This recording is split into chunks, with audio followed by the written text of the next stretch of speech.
కమలం పువ్వు పార్టీ పెద్ద ముత్తైదు ముఖం కేంద్ర సహాయ మంత్రి బండి సంజయ్ సారు ఇంకా కూడా కరీంనగర్లో కార్పొరేటర్ లెక్కనే పని చేస్తుండట. అగో కరీంనగర్కి ఎంపీ మీదికెళ్ళి సెంట్రల్ సర్కార్లో మంత్రి అయ్యిండు. అసోంటిది ఆయన కార్పొరేటర్ లెక్క ఎందుకు పని చేస్తాడు? ఇప్పుడు ఈ ముచ్చట ఎవరన్నారంటారా? ఇగో మీరే నుండి. బండి సంజయ్ అంటే ఆయన రేవంత్ రెడ్డిని విమర్శ చేసింది మీరు విన్నారా?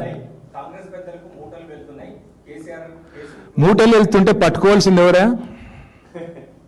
మూటలు వెళ్తుంటే కాంగ్రెస్ పెద్దలకు పట్టుకోవాల్సింది ఎవరు? హోంమంత్రినా? దొంగలను పట్టుకుంటాడు ఎవరు? హోంమంత్రి కదా. ఈయన ఏం చేస్తాడు పని? ఆయన కేంద్ర హోంమంత్రి అని గుర్తు చేయండి అప్పుడప్పుడు. ఆయనకి ఎంతసేపు కరీంనగర్లో గల్లీలో కార్పొరేటర్ తిరిగినట్టు తిరుగుడు కాదు కదా. ఇన్నరా కేటీఆర్ సార్ ఏమంటుండో ఇంకా మస్తుగానే అన్నాడు మొత్తం ముచ్చటి నుండి. అప్పుడప్పుడు ఆయన స్థాయికి దగ్గర పనులు చేయాలి కదా. కేంద్ర హోంమంత్రి అంటూ దొంగలను పట్టుకోవాలి. మీ ప్రధానమంత్రి ఏమో వచ్చి పెద్ద డైలాగులు కొడతాడు.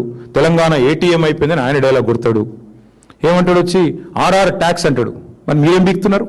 అయ్యా మాజీ మంత్రి గారు, ఉన్నది ఉన్నట్టు చెప్పాలంటే రాష్ట్రంలో ఉండే మీరు వీకేదే ఇప్పుడు కేంద్రంలో ఉన్న వాళ్ళు కూడా వీకుతున్నారు కావచ్చు.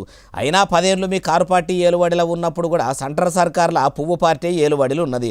మీ అయ్య కేసీఆర్ సార్ కట్టిన కాళేశ్వరం ప్రాజెక్టుల కోట్ల రూపాయలు పబ్లిక్ పైకం పక్కకేసుకుంటారని వినబడుతుంటే అప్పుడు కూడా ఆ ముచ్చట తెలిసి కూడా ఏమన్నా చేసిందా? ఇప్పుడు కూడా మీరన్నట్టు చేయి సర్కారు మూటలు మోస్తే ఏం చేస్తుంది సారు? ఎవ్వరు ఏం చేయరు. పేరుకు ప్రెస్ మీట్లు పెట్టుకుంటా పనికిరాని ముచ్చట్లు చెప్పుకుంటా పొద్దుగడుపుడు ఉన్నది తప్పితే మీ రాజకీయ నాయకుల తోనే కామన్ పబ్లిక్ కష్టాలు అయితే తీరాయి. జర జనం కక్కెరకొచ్చే ముచ్చట్లు చెప్పుకుంటా ప్రజల కోసం పనిచేస్తే బాగుంటుంది. కానీ 10 ఏళ్ల ఏలుబడిలో మీరు ప్రజల కోసం ఎంతగానం పనిచేసిరో చూడనే చూస్తామంటారు ఈ ముచ్చటిన్నోళ్ళు.